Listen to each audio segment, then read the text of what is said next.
स्वपरागण का महत्व बताया गया था और आज आप लोगों को स्वपरागण से हानियाँ क्या होती हैं इसके बारे में बताया जाएगा। तो आइए हम सबसे पहले आपको बताते हैं।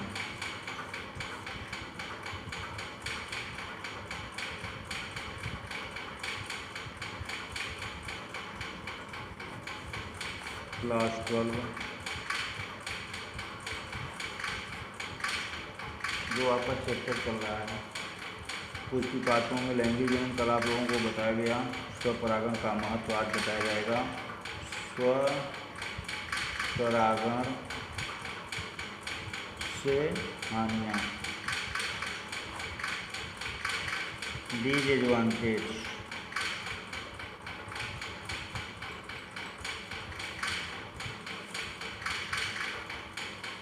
ध्यान दीजिएगा, स्वपरागण से जो हानियाँ होती हैं उनमें सबसे पहले क्या होता है कि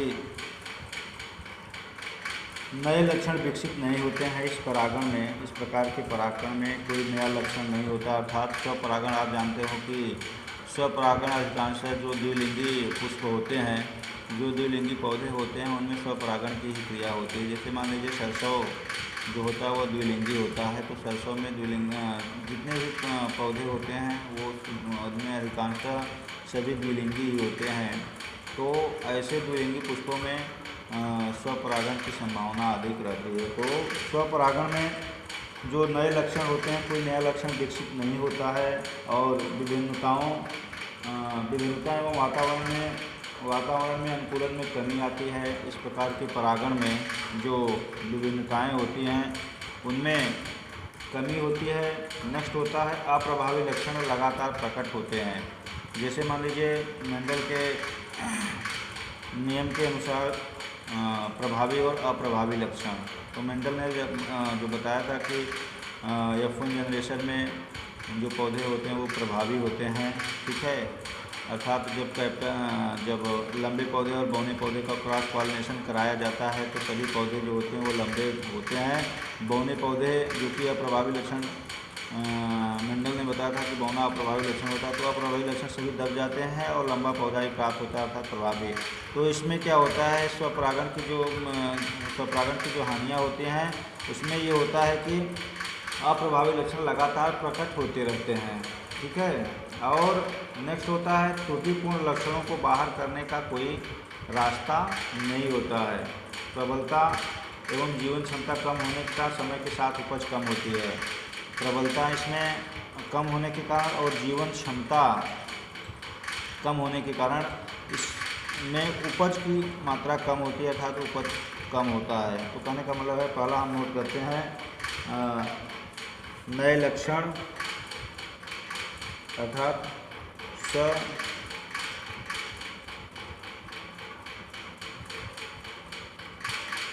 स्वपरागण की क्रिया में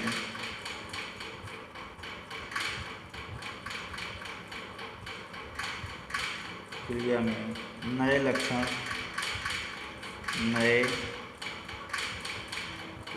विकसित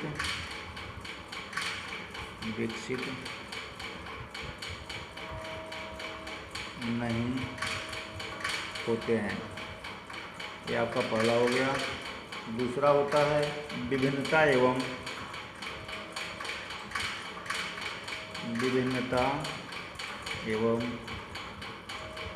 वातावरण में अनुकूलन में कमी आती है।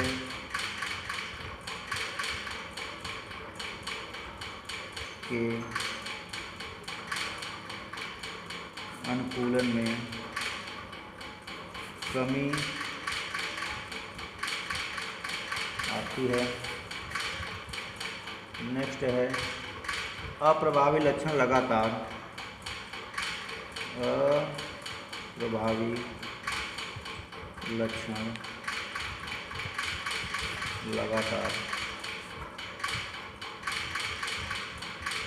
प्रकट होते हैं। ध्यान दीजिए बच्चों, स्वपरागण की क्रिया में नए लक्षण विकसित नहीं होते हैं, अर्थात जो लक्षण पूर्ववत होता है, पहले से होता है, वही लक्षण विकसित होता है। विभिन्नता एवं वातावरण के प्रति इनमें अनुकूलन में कमी आती है। अर्थात जो क्लाइमेट कंडीशन होती है, उस क्लाइमेट कंडीशन में ऐसे बहुत सारे पौधे होते हैं जो उसके अनुकूल नहीं हो पाते हैं, फाइट नहीं कर पाते हैं। तीसरा होता है अप्रभावी लक्षण लगातार प्रकट होते हैं। और नेक्स्ट होता है त्रुटिपूर्ण लक्षणों को त्रुटिपूर्ण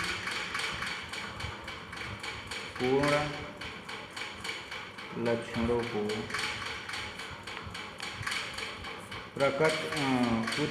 को बाहर करने का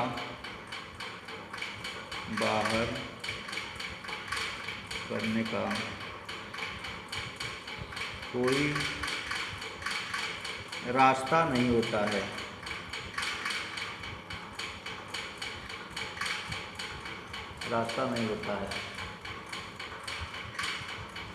और नेक्स्ट जो इसमें हानियाँ होती हैं वो ये होता है कि इसमें जीवन क्षमता, प्रबलता एवं जीवन क्षमता, अर्थात कि इसमें जो पौधे होते हैं वो ऐसे लक्षण अप्रभावी लक्षण ही होते हैं, कोई प्रबल लक्षण होते नहीं, प्रभावी लक्षण होते नहीं हैं। और साथ ही जीवन क्षमता कम होने के कारण इसमें उपज भी कम होती है।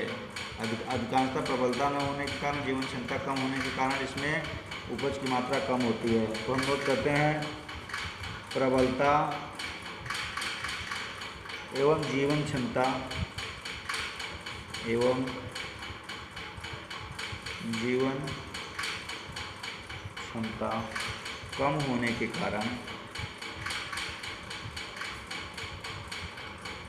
कम होने के कारण समय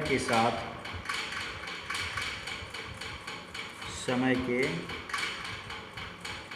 साथ इसमें उपज कम होती है। अब आते हैं, ये तो हो गया स्वपरागण क्रिया में नए लक्षण विकसित नहीं होते हैं, स्वपरागण से हानियाँ, ठीक है, नए लक्षण विकसित नहीं होते हैं। विभिन्नता दूसरा है, विभिन्नता में वातावरण के अनुकूलन में कमी आती है। नेक्स्ट होता है अप्रभावी लक्षण लगातार प्रकट होते हैं, त्रुटिपूर्ण लक्षणों को बाहर करने का कोई रास्ता नहीं होता है। प्रबलता एवं जीवन क्षमता कम होने के कारण समय के साथ इसमें उपज कम होती है। ये तो होती हैं स्वपरागण से हानियाँ। अब आते हैं हम पर परागण की तरफ। पर परागण जिसे क्रॉस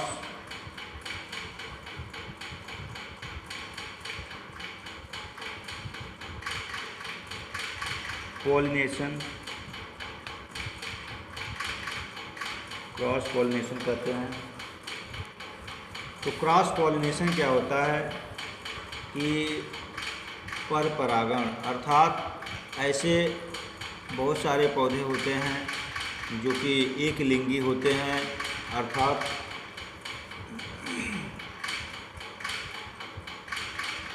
जैसे पपीता हुआ, ठीक है, और आपको कद्दू भी मालूम होगा, कद्दू का जो पुष्प होता है, ठीक है, उसमें कुछ पुष्प ऐसे होते हैं जो एक लिंगी होते हैं और कुछ जो होते हैं वो मतलब एक लिंगी होते हैं, जिसमें किसी में नर और किसी में मादा जननांग उपस्थित होते हैं। तो हम आते हैं आपको पर परागण की तरफ। जब एक पौधे के परागकण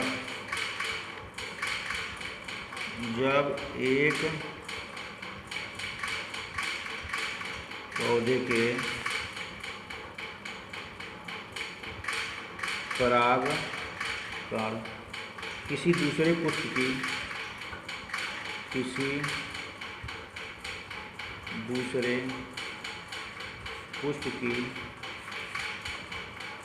वर्तिकाग्र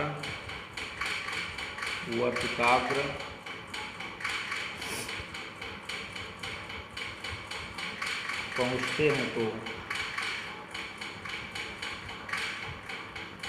हैं तो उसे परागण कहते हैं।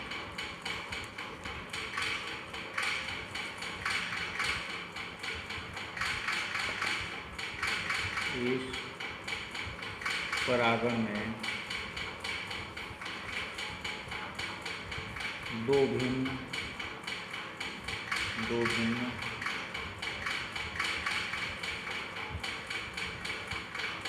पादपों के नर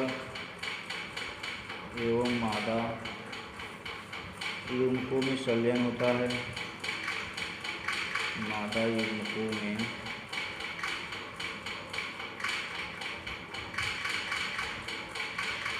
संलयन होता है। परिणाम स्वरूप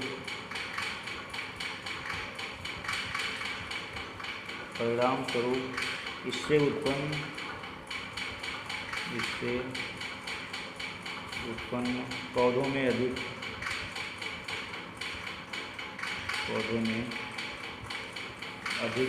भिन्नताएं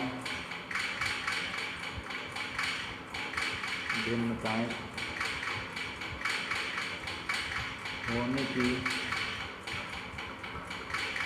संभावना अधिक रहती है। नेक्स्ट है परागण के लिए अनुकूलन। Adaptation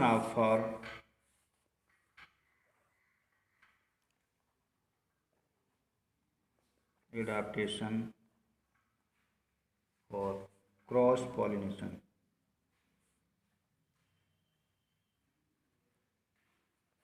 pollination. जिन पौधों में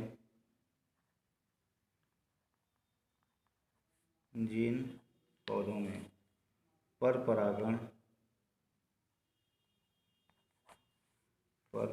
होता है उनके पुष्पों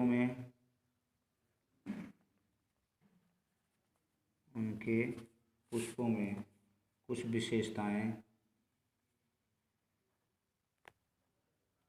विशेषताएं पाई जाती हैं जो निम्नलिखित हैं,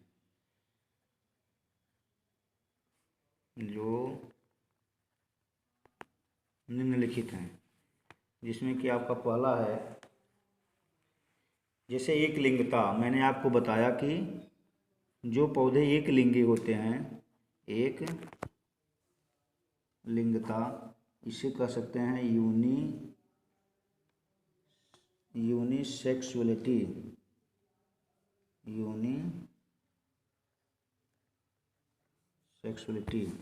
यूनिसेक्सुअलिटी में जैसे कि अगर कोई पुष्प है, उसमें अगर वो नर है या मादा, मतलब कोई एक नरजनांग उपस्थित होता है, तो इसी कारण से उसे एक लिंगता, कोई एक लिंग उपस्थित होता है। जैसे पुष्प है तो नर पुष्प में पुंकेसर उपस्थित होगा, तो उस यदि मादा है तो उसको परागकणों की आवश्यकता होगी। ठीक है ना, परागकणों की आवश्यकता होगी, अर्थात नर और मादा दो अलग अलग होते हैं, इसलिए उसको एक लिंगता कहा जाता है। तो ऐसे एक लिंगी पुष्पों में पर परागण की आवश्यकता होती है। तो ये कई विधियों में पर परागण होता है। जैसे कुछ तो होता है कीटों के द्वारा पर परागण, ठीक है, कुछ होता है पक्षियों के द्वारा पर परागण। तो कहने का मतलब होता है कई प्रकार से इसमें पर परागण की क्रिया होती है। तो हम लिखेंगे एक लिंगता में लिखेंगे कुछ पौधों में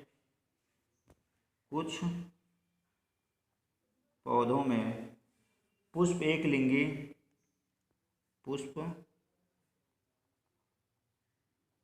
लिंगी होते हैं,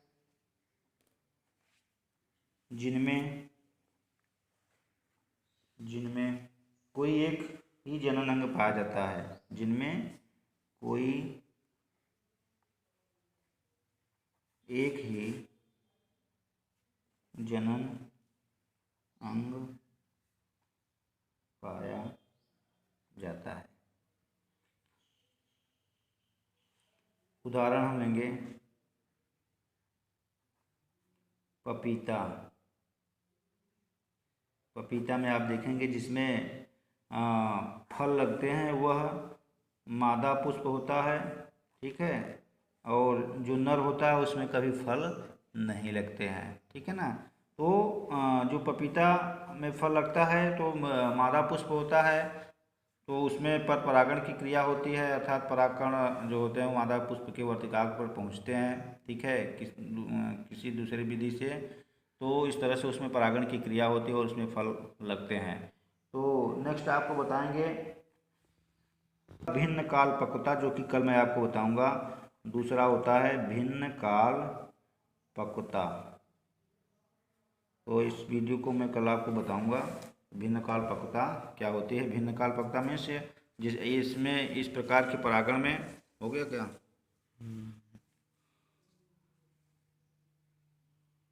भिन्न काल अर्थात गाइनोसियम एंडोसियम जो होते हैं वो मेच्योर, जो एंडोसियम होता है वह पहले या बाद में अर्थात भिन्न भिन्न समय में गाइनोसियम और एंडोसियम दोनों परिपक्व होते हैं। तो इस तरह से इसमें भिन्न काल पक्वता होती है।